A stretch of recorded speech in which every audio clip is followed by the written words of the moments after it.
Συνδυάζεται λοιπόν αυτό το στοιχείο, το τευτέρι, με τις αναζητήσεις που έκανε ο Μπάμπης για να ξεχωρίζει τις πλαστές από τις κανονικές λίρες ή να βρίσκει τα σημάδια θησαυρού.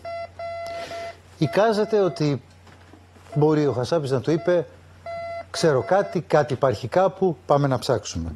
Ο Χασάπης, ξέρουμε, ότι ενδιαφερόταν να αγοράσει, και μάλιστα από την Ιταλία που εργαζόταν ο Μπάμπης, έναν ανιχνευτή, σαν αυτόν που βλέπετε σε τούτο το γράφημα. Έναν ανιχνευτή μετάλλων από αυτόν, σαν αυτούς που χρησιμοποιούν οι χρυσοθύρες. Πολύ ακριβό. Υπάρχουν ανιχνευτές οι οποίοι είναι πραγματικά πανάκριβοι. Και ο Χασάπης έψαχνε κάποιον, ο οποίος μάλιστα, σας το έλεγα και χθες, παίρνει και ένα iPad πάνω και είναι η πιο εξελιγμένη μορφή της τεχνολογίας.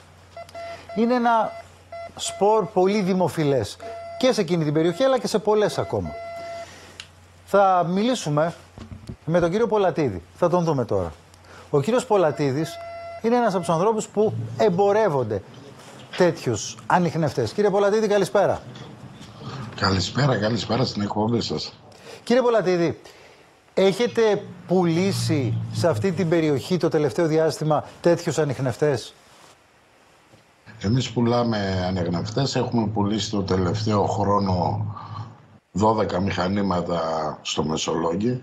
12 μηχανήματα στο Μεσολόγγι είναι μια πόλη με το μέγεθος που ξέρουμε όλοι.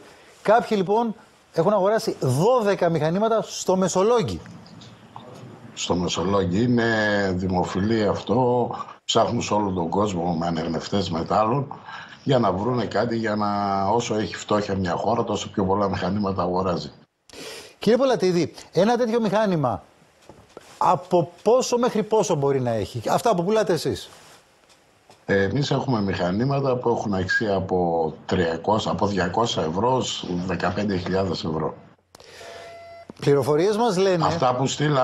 Αυτά που στείλαμε στο Μεσολόγγι, το πιο ακριβό που αγοράσανε είναι 1.300 ευρώ και 350 ευρώ. Δίνοντας όμως πάρα πολλά λεφτά για να αγοράσουν ανιχνευτές μετάλλων, δεν πάνε να πει ότι παίρνουν και το καλύτερο μηχάνημα. Γιατί τα μηχανήματα είναι τα πιο εξειδικευμένα, δεν δουλεύουν τόσο καλά. Αυτοί που γνωρίζουν, αυτοί που δεν γνωρίζουν και είναι άτσαλοι θα πάρουν ένα μηχάνημα 15.000 ευρώ. Εγώ που γνωρίζω σαν Πολατίδης, τι μπορεί να κάνει ένα μηχάνημα, δεν θα δίνα ποτέ 15.000 ευρώ. Το πολύ ως 1.300 ευρώ. Ο Χασάπης πάντως έψαχνε να αγοράσει έναν ανιχνευτή που είχε 15.000 ευρώ. Κατά σύμπτωση είναι το ποσό που μας λέει ο κύριος Πολατίδης ότι είναι αυτό για τους ακριβότερους από τους ανιχνευτές. Ρωτάω τώρα, κύριε Πολατίδη, μια λεπτομέρεια που μπορεί να την ξέρετε, μπορεί και όχι. Το Χασάπη πάνω κάτω τον έχετε δει.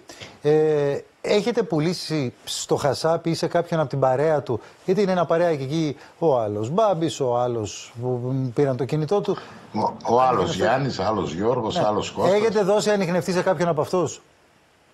Δεν γνωρίζω που εκεί ακριβώς κι αν είναι σε αυτή την παρέα. Συνήθως αγοράζουν ανιχνευτές μετάλλων κάποιος από την παρέα που και μπορεί να μην είναι και από το Μεσολόγγι, να είναι κάποιος από μια πιο ευρύτερη περιοχή, να είναι από τη Λάρισα, να είναι από το Αγρίνιο, να είναι από κάπου αλλού. Εσείς πάντως μέσα στο 23 στείλατε, μας λέτε... Έχω πουλήσει 12 μηχανήματα το 23 στο Μεσολόγγι. Στο Μεσολόγγι, μάλιστα. Να ρωτήσω και ένα τελευταίο, κύριε Πολατίδη. Αυτά τα μηχανήματα βρίσκουν θησαυρούς? Δηλαδή έχει βρει κανείς θησαυρό? Αυτό που ξέρω που ζητούσε κάποιος από το Μεσολόγγι, όμως δεν πιστεύω να αγόρασε μηχάνημα, ζήτησε κάποια στιγμή ένα ακριβό μηχάνημα να μπορεί να φτάσει ως 2,5 μέτρα βάθος.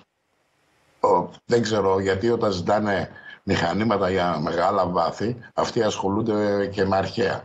Συνήθως οι χρυσοθύρες παίρνουν μηχανήματα ως 1,5 μέτρο βάθος. Αυτοί που αγοράζουν για να βρουν σε μεγαλύτερα βάθη μηχανήματα που είναι πιο εξειδικευμένα, που έχουν άλλη τεχνολογία και έχουν φασματογράφο πάνω, θέλουν να πάρουν ένα μηχάνημα για άλλη δουλειά, πιο επαγγελματικά. Κάποια στιγμή είχα μια συζήτηση με κάποιον, γιατί ζήτησε από τα παιδιά που έχω εγώ να μιλήσει μαζί μου για να δει κάποιο μηχάνημα. Όμως δεν γνωρίζω αν ήταν κάποιος από αυτή την παρέα. Δεν πιστεύω βέβαια να ήταν από αυτή την παρέα, όμως μπορεί, κανένας δεν ξέρει τι έχει γίνει. Τώρα, ο κύριος Πολατίδης βάζει μία ακόμα παράμετρο, γιατί έχουμε μείνει πολύ στην αναζήτηση του χρυσού, γιατί υπάρχει και αυτό που ο Μπάμπης έψαχνε στην Google. Απ' την άλλη μεριά, ο κύριος Τσούκαλης έχει πει για αρχαιοκαπηλεία στην περιοχή. Και τα μηχανήματα αυτά, όπως ακούσατε, μπορεί να εντοπίζουν και αρχαία αντικείμενα. Άλλο δημοφιλές, πάλι σε μεγάλα εισαγωγικά, σπορ κάποιον στην περιοχή. Ναι. Πολύ σωστά. Όμως συνήθως πρέπει να υπάρχει ένα ποτάμι εκεί, να υπάρχει μια εκκλησία, να υπάρχει ένας μεγάλος βράχος, να υπάρχουν κάποια σημάδια για να είναι σημείο αναφοράς για να μπορούν να βρούνε. Δεν μπορούν να πάνε στην τύχη να ψάξουν ένα θησαυρό μέσα σε ένα χωράφι. Τι γίνεται με αυτά? Μπορεί σε ένα ποτάμι κάποιος βοσκός να είδε με την οροποντή να άνοιξε κάτι και να έχει βρει ένα άγαλμα. Τότε θα πάει σε κάποιον να ρωτήσει πώς να τι είναι αυτό, να το δείξει, να το κάνει, ή κάποιο ένα σημάδι. Ή κάποιος να θέλει να οδηγήσει κάποιον για έναν θησαυρό, πρέπει να τον πει υπάρχει μια μεγάλη πηγή, κάποια μεγάλα δέντρα, γιατί είμαι πάνω από 40 χρόνια σε αυτό το χόμπι, σαν επάγγελμα το κάνω, ερευνητής είμαι, έχω κάνει μεγάλη διατριβή σε όλη τη ζωή μου. Να πούμε πάντως οι εκκλησίες πάντα παίζουν ρόλο και πάντα είναι σημεία που βρίσκονται στο στόχαστρο. Και να θυμίσω ότι έρευνα για να κάνει κανείς πρέπει να πάρει άδεια. Δεν μπορεί να βγει δηλαδή κανείς με ένα τέτοιο μηχάνημα στο δρόμο και να ψάχνει θησαυρούς. Έτσι. Κοιτάξτε, ο καθένας προσπαθάει να βγάλει μια άδεια. Εγώ τολμάω να σας πω περισσότερα. Αυτοί που θέλουν να ψάξουν αρχαία δεν πάνε ποτέ την ημέρα, πάνε το βράδυ. Οι άδειες είναι ως την ημέρα. Οι πιο πολλοί χρυσοθύρες θέλουν να ψάξουν ένα θησαυρό, ξέρουν ότι θα το κρατήσουν μυστικό. Δεν μπορούν να βγάζουν άδεια, γιατί με την άδεια πρέπει να είναι εκεί η αστυνομία, να είναι εκείνο. Συγκεκριμένο χρονικό όριο κτλ.